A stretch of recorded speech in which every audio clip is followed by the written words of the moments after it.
आज की जो प्रेस कॉन्फ्रेंस है, पत्रकार परिषद है, आज जो है हमारे शहर के ज्येष्ठ सामाजिक कार्यकर्ता दिलीप सोमवंशी की अध्यक्षता में और उनकी सदारत में ली जा रही है।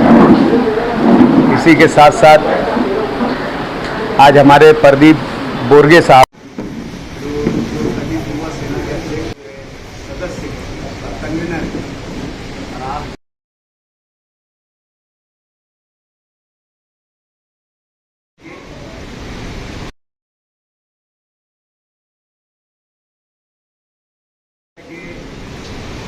इस संस्था इस तहजीब के नाम से ही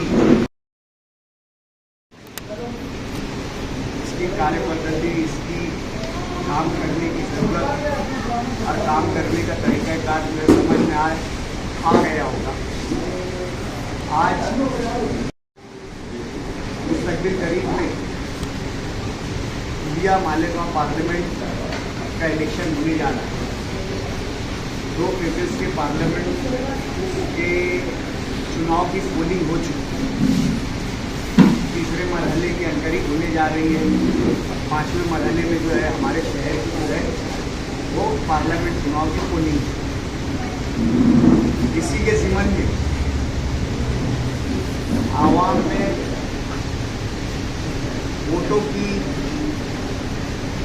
वोटरों में वोट डालने की बेदारी के पैदा करने के लिए जो है इस प्रेस कॉन्फ्रेंस का जो है निकाल किया गया है। जिस तरीके से 10 साल से भाजपा की हुकूमत आने के बाद से इस मुल्क का हर अमन पसंद शहरी और जो इस देश के संविधान पर, इस देश के कॉन्स्टिट्यूशन पर, इस देश के दस्तूर और आइन पर यकीन रखता है, वो बेचैन है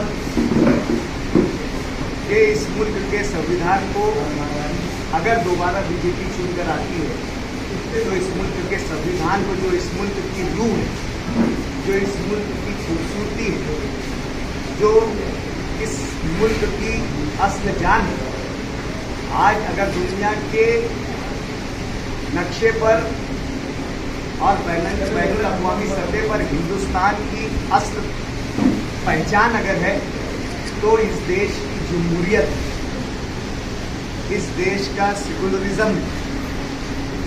आज हमारी पहचान, हमारा तशख़्ख़ुस ही खत्म होने के कगार पर खड़ा हुआ है।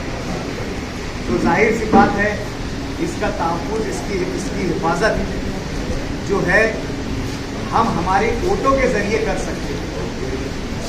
अगर वोटर्स में संविधान को लेकर जागरूकता आ गई, बेदारी आ गई, तो यकीनन वोटर्स जो है इस मुल्क का रहने वाला बाशिंदा सेकुलरिज्म का मानने वाला है और सेकुलरिज्म को पसंद करने वाला है।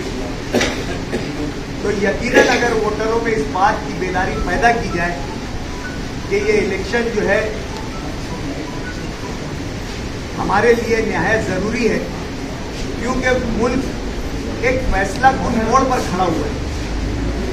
आज मुल्क इस दहाने पर खड़ा हुआ है कि अगर इस मुल्क का अमन पसंद सेकुलर शहरी अगर अपने वोटों के ताल्लुक से बेदार नहीं हुआ तो यकीनन ये देश जो है, इस देश के संविधान को खतरा है और मुल्क की फिस्ताई ताकतें इस मुल्क पर गालिब आ जाएगी।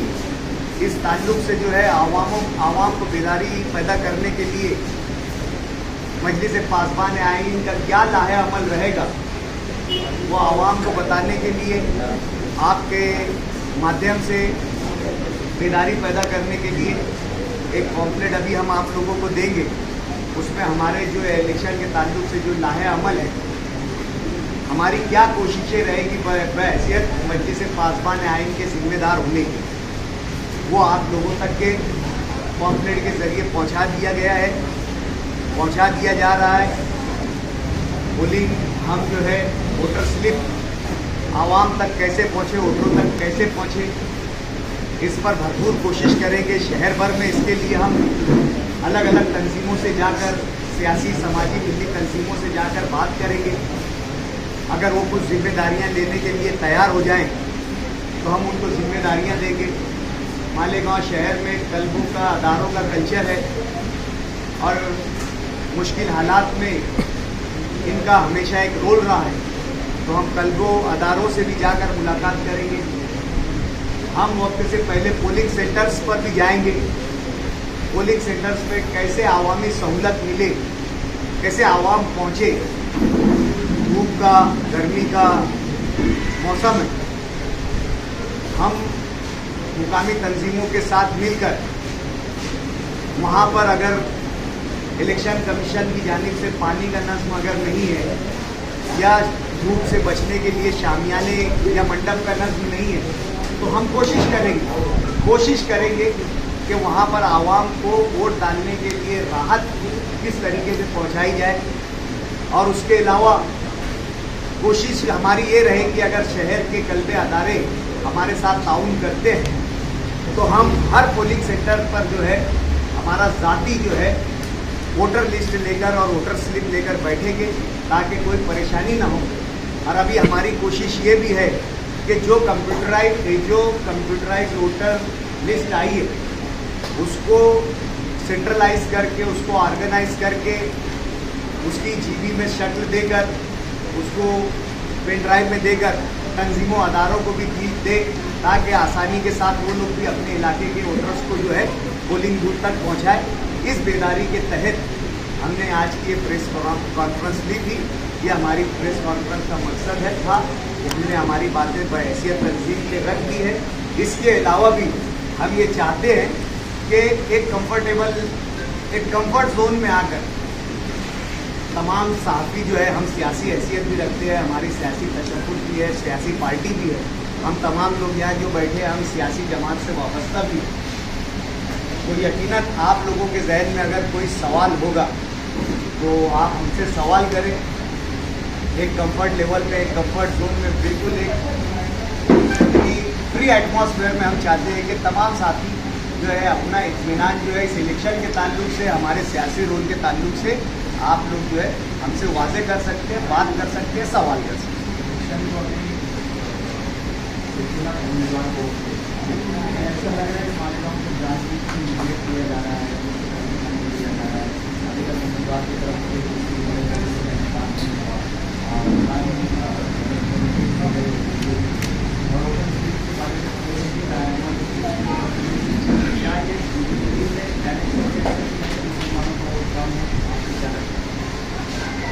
यकीनन जैसे आप एक जिम्मेदार साथी है, आप ये बात को महसूस कर रहे हैं, तो हम लोग भी इस बात को महसूस कर रहे हैं कि कोई मजबूत लाहे अमल के साथ जो है मजबूत उम्मीदवार की जानिब से कार्रवाई और कोशिश नहीं की जा रही। लेकिन आज वक्त और हालात की ज़रूरत ये है कि हमें डॉक्टर बाबा साहेब अम्बेडकर के बनाए गए संविधान की हिफाजत करना है। आज हमारी ये आईनी जिम्मेदारी हो गई है कि हम इस आइन की यानी हिफाजत करें।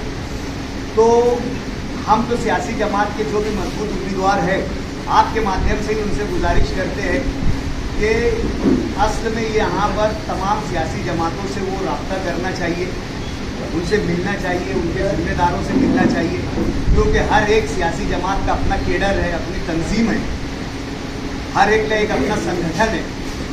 उनके संगठन से पहुंचकर उनसे काम लेना चाहिए ताकि और मज़ीद आसानियां पैदा हो और यहाँ पर जो है मजबूत उम्मीदवार को एक भरपूर अक्सरियत में जो है वो वोट मिले। ये काम जो है सियासी पार्टी जो मजबूत उम्मीदवार है उसके जिम्मेदारी कर सकते हैं, हमसे तो राय दे सकते।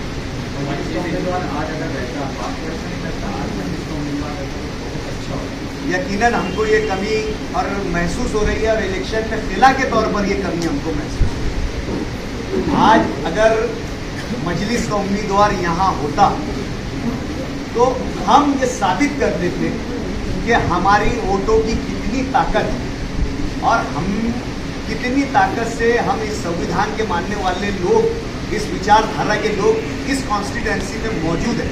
हमारी असल लड़ाई ये थी कि हमें ये साबित करना है कि हम लोग जो है इस आइन के, इस संविधान के असल जो है तहफ़्फ़ुज़ करने वाले हम ही लोग हैं, और ये शहर सियासी तौर से बेदार है और वो मुल्क की सियासत और सूबे की सियासत और शहर की सियासत को बखूबी जानता है। और इसी बुनियाद पर यहाँ पर जो है हमारी ये कोशिश थी कि मजलिस इत्तेहादुल मुस्लिमीन का नुमाइंदा उम्मीदवार जो है वो आना चाहिए, लेकिन कई वजूहात की बिना पर जो है वो हमारे उम्मीदवार नहीं आ सका। और हमने जो हमारा दर्द है, जो हमारे पार्टी मीटिंग के जरिए हमने हमारा दर्द वाजे कर चुके हैं। मजलिस पासवान आइन किस मजबूत उम्मीदवार की हिमायत करेंगे, फैसला ले लिए क्या आप लोग? देखिए, लड़ाई सेकुलरिज्म की बका की, लड़ाई संविधान के तहफ़्फ़ुज़ की। यकीनन ये उसूल कहता है कि सामने अगर दो मुसीबतें हो तो हमें छोटी मुसीबत को इख्तियार कर लेना चाहिए ताकि हम बड़े खतरे से बच सकें या बड़े नुकसान से बच सकें। तो जाहिर सी बात है, हम लोग जो है आम फहम आदमी भी इस बात को समझेगा और महसूस करेगा कि हमारे यहाँ पर आज किसको मजबूत उम्मीदवार समझा जा रहा है। बज़ाहिर जिसको, बज़ाहिर मैं इस बात को भी वाज़े कर दे रहा हूँ कि बज़ाहिर मजबूत उम्मीदवार कौन है, वो हकीकी तौर पर मजबूत उम्मीदवार है या नहीं है, अब ये तो इलेक्शन के नताइज जो है वो बताएंगे कि हकीकी तौर से वो उम्मीदवार मजबूत था या नहीं था। लेकिन बज़ाहिर आज जिसे मजबूत उम्मीदवार समझा जा रहा है, मजलिस पासवान आइन उसको समझ रही है। जुमा के दिन शेख आसिफ इन्होंने अपने बयान में कहा वक्त के मौजूदा मिले मुफ्ती मोहम्मद इस्माइल कासिम जिन्होंने 1,17,000 रायत टूटेगी, उसके बावजूद उन्होंने सिर्फ यूनुस ईसा खानवादे को टारगेट किया। तो कहीं ना कहीं ये दर्द हम देखा जा रहा है कि यूनुस ईसा खानवादा सियासत में अपना एक बहुत बड़ा मुकाम रखता है। इस बारे में आपकी क्या राय है? नहीं, ये किसी कहने के बात नहीं है। अगर ऐसी कोई बात हमारे सामने आएगी तो हम इसका जवाब देंगे। ऐसी कोई बात हमारे सामने नहीं है। मजलिस का उम्मीदवार नहीं है, आपको इसका ताल्लुक है मौलाना उमैन की उम्मीदवारी से लेकर मजलिस के आमदार के बयान तक, और अभी इन दिनों तक कुछ इख्तिलाफ की खबरें आ रही है एमएलए साहब से और आप लोग के दरमियान, तो इस बारे में आप क्या कहेंगे? देखिए, सियासी नज़रियात और सियासी इख्तिलाफात तो हर जगह रहते हैं, लेकिन हमने एक स्लोगन डाला है और ये स्लोगन की हम तशहीर भी कर रहे हैं कि इत्तेहाद का मतलब इख्तिलाफ के साथ सलीके से जीना, ये हमारा बोलना और कहना है। इख्तिलाफात जाहिर सी बात है, हम नज़रियाती तौर से पार्टी से जुड़े हुए हैं, पार्टी की आइडियोलॉजी को, पार्टी की नज़रियात को, पार्टी की विचारधारा को जो है हम आगे ले जाने का काम कर रहे हैं। और अगर हमें ये महसूस होता है कि कोई आईनी ओहदे पर फायद हमारा नुमाइंदा या पार्टी का जिम्मेदार हमारी इस कोशिश में कोताही बरत रहा है, तो ज़रूर सी बात है, ये जाहिर सी बात है कि हमारा दर्द तो छलके। क्या जीत की दावेदारी करने वाला सेकुलर उम्मीदवार, उन्होंने आपसे कोई राब्ता कायम किया है, कोई समर्थन आपसे मांगा है अब तक? ऐसा है कि ये सवाल तो अभी शहर की तमाम सियासी और मिली तंजीमों से पूछना चाहिए। हमारा दर्जा तो अभी ये नौमौलूद तंजीम है। ये तो तंजीम है, नौमौलूद है। इसने सिर्फ 2-4 जो है काम किया है। एनआरसी के टाइम पर जो है जो मामला आए थे, ये तंजीम उस वक्त जो है अमल में लाई गई थी, और इसके तहत और मुल्क की 75वीं आज़ादी की सालगिरह पर घर घर जो है झंडा तकसीम करने का इस तंजीम ने काम किया था। तो ये तंजीम तो अभी बहुत छोटी है, तो इसके जिम्मेदारों से मिलना मिलाने की बात बाद में शहर के बड़े सियासी जिम्मेदारान से वो उम्मीदवारों ने राब्ता कायम किया या नहीं किया, आपको पहले इस पर वजाहत तलब करनी चाहिए। कल जलसा है मजलिस पासवान आइन का, क्या अहम उन्वानात होंगे या वोट कैसे मांगेंगे, किसके लिए मांगेंगे आप? मसला ये है कि हम तमाम लोग यहाँ पर बैठे जो लोग हैं वो सियासी लोग हैं। हम सबको हमारे सियासी वजूद का एहसास बताना है, जतलाना है, और उसके अलावा हम एक नज़रियाती पार्टी से भी जुड़े हुए हैं। उसके नज़रियात को भी आवाम के सामने रखना है, उसके मकसद को भी रखना है। और सबसे तीसरी और अहम बात, ये इलेक्शन जो है ये इंतहाई अहमियत का हामिल है। हम बार बार कह रहे हैं कि मुल्क जो है वो फैसला कुन मोड़ पर खड़ा हुआ है। आज अगर हमने सही फैसला नहीं किया तो मुल्क तबाही की तरफ और बर्बादी की तरफ जा सकता है। इसलिए इन हालात में हम जो है जिम्मेदारी निभाएंगे और जिम्मेदारी निभाकर हम जो है बीजेपी के मुखालिफ खिलाफ में जो इलेक्शन लड़ने की तैयारी है।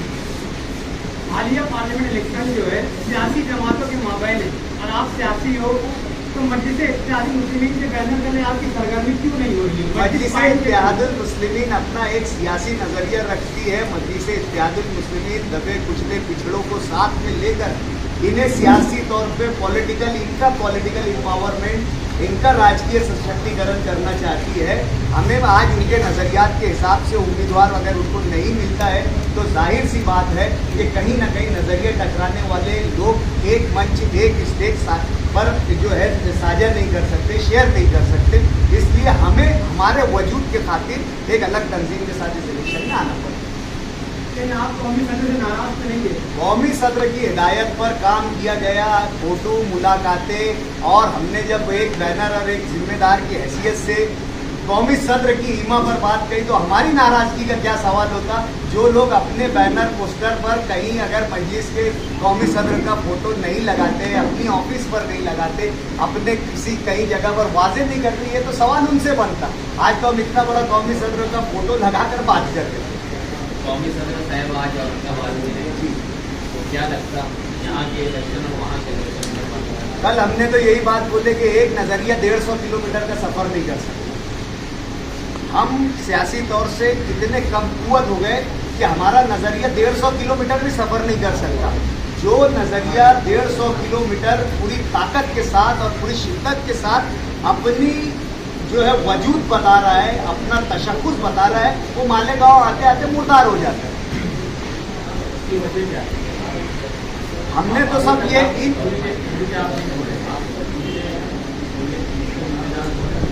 देखिए, हमारी बात ये थी कि हमने जो आज से 5 साल पहले जो पार्लियामेंट असेंबली का इलेक्शन हुआ था उसमें यही कोशिश की थी कि सियासी तौर से मजबूत उम्मीदवार के साथ रहकर मजलिस के नज़रिए को, मजलिस के जो आइडियोलॉजी को पूरे शहर में पेनिट्रेट करें, पूरे शहर में जो है पहुंचाए और लोगों में उस मजलिस के नज़रियात का जो है हम जो रिसाव करें। लेकिन 5 साल में जिस तरीके का डिसकोऑर्डिनेशन रहा, जिस तरीके की गैर राब्तगी जो रही आईनी ओहदे पर बुरेजमान और तंजीमी ओहदे पर बुरेजमान लोगों की, तो उससे कहीं ना कहीं नज़रिया को ठेस पहुँची। यानी आपके एमएलए से आप खुश नहीं हैं? खुशी और नाराज़गी मेरी ज़ाती नहीं है। खुशी और नाराज़गी मेरी ज़ाती नहीं है। मैंने पूरी मुकम्मल तौर से ज़ाती तौर से उनके अदब व एहतराम किया। उनके साथ बाकी भी लोग चलने वाले थे, किस तरीके से उनकी शख्सियत को मस्त और मजरूह किया, किस तरीके से उनकी पर्सनालिटी को डैमेज किया, ये आप लोगों ने देखा है। अगर मेरी नाराज़गी मेरी अपनी ज़ाती रहती तो जाहिर सी बात है मैं उन पर अपना जो है ज़ाती हमला करता था, ज़ाती से उनकी शख्सियत को मस्त करने की या डैमेज करने की कोशिश करता था। मेरी लड़ाई या हमारे यहाँ पर बैठे हुए जो तंजीम में लोग जुड़े हैं उनकी लड़ाई नज़रियाती लड़ाई है। अगर आज कोई शख्स नज़रियात का हामी बन जाए या नज़रियात पर वापस आ जाए, कायम हो जाए, नज़रियात को कायम दायम रखने के लिए अपनी कोशिश अगर पेश करता है तो ये लड़ाई है खुद ब खुद खत्म। नजरिया की नाराजगी आप बता रहे देखिए, हैं, पार्टी लेवल की नाराजगी इसको बोल सकते हैं। देखिए, पार्टी नज़रिया ये सब एक चीज़ें हैं। एक पार्टी लेवल की नाराजगी आप बोल के एक नज़रिया पार्टी ये जो है ये एक दोनों एक दूसरे के लिए लाजुम व मलजूम है। हम ना नज़रिए को अलग कर सकते ना पार्टी को अलग कर सकते। जाहिर सी बात है पार्टी की रूह पार्टी का नज़रिया होती है। हम पार्टी के नज़रिए को, पार्टी की रूह को नहीं ये अलग कर सकते। जो आदमी पार्टी में उसको नज़रिए का हामी होना चाहिए। डॉक्टर साहब तो आपका स्टेज अलग रहेगा और एमएलए साहब का स्टेज अलग रहेगा। देखिए, मजलिस पासबान आइन का स्टेज है, यहाँ पर एमएलए साहब के ताल्लुक से आप क्यों बार बार सवाल कर रहे हैं? मजलिस इत्तेहादुल मुस्लिमीन के एमएलए है, यहाँ पे जिम्मेदार बैठे मजलिस पासबान आइन। एक बात ये भी सामने आ रही है कि आने वाले असेंबली इलेक्शन में आप खुद उम्मीदवारी करने वाले हैं। देखिए, मेरे खानवादे ने तो आज ये पहली मरतबा या नई कोई बात नहीं है। हमने 1995 में भी उम्मीदवारी की, 2004 में भी उम्मीदवारी की, 2014 में भी उम्मीदवारी की, हमारा एक संगठन है, हमारी एक जो है तंजीम है, शहर में हमारे मानने वाले लोग हैं, हमारे खुद के खानदानी तौर पर एक वोट बैंक है, हमारे पार्टी के नज़रियात से जुड़ी हुई एक वोट बैंक है। इन तमाम बातों को जो है पिछले असेंबली इलेक्शन में है मुफ्ती मोहम्मद इस्माइल साहब को फ़ायदा मिला है, तो जाहिर सी बात है अगर हम कोई ख्वाहिश और ख्वाब को नहीं देख रहे, हम एक नज़रिए को लेकर चल रहे, नज़रिए के साथ रहते हैं कि अगर कोई नज़रिए का तहफ़्फ़ुज़ करने वाला शख्स नहीं रहता है तो यकीनन हम उम्मीदवारी करेंगे। डॉक्टर साहब, ये आपने कहा कि जो है मौजूदा एमएलए जो है वो कौमी सदर का फ़ोटो नहीं इस्तेमाल कर रहे हैं, इमाम का नाम नहीं इस्तेमाल कर रहे, और मौजूदा एमएलए कई मरतबा इस बात का इजहार कर चुके कि इमाम का होने की वजह से मेरे साथ सौतेला सलूक होता है, फंड नहीं मिलता, इसलिए मुमकिन है कि वो इन शनाख्तों को छुपाते होंगे। मैं जवाब तो दे रहा हूँ, लेकिन एमएलए के अलावा भी शहर में कई मसाइल हैं और कई इश्यूज़ हैं। मजलिस और एमएलए के अलावा भी कई इश्यूज़ हैं। और मैं तो बोला ना कि एक कम्फर्ट लेवल पर आकर हम बात करेंगे, तो आप और दूसरे भी सवाल अगर आपके जहन में तो वो करें। बात ये है कि हमारे एमएलए ने जो मजलिस इत्तेहादुल मुस्लिमीन से चुन कर आए, कभी तीसरा महाज की बात की, तो कभी जो है ये बात की कि एजाज बेग को मालेगांव शहर का कांग्रेस पार्टी का जिम्मेदार मैंने बनाया। मैंने बाड़ा साहब से बात की, मैंने नाना पटोले साहब से जाकर उनकी बात की। कभी वो कहते हैं कि जो मजलिस के मकामी जिम्मेदारान हैं, मैं तो परसों उनसे मुलाकात नहीं करता।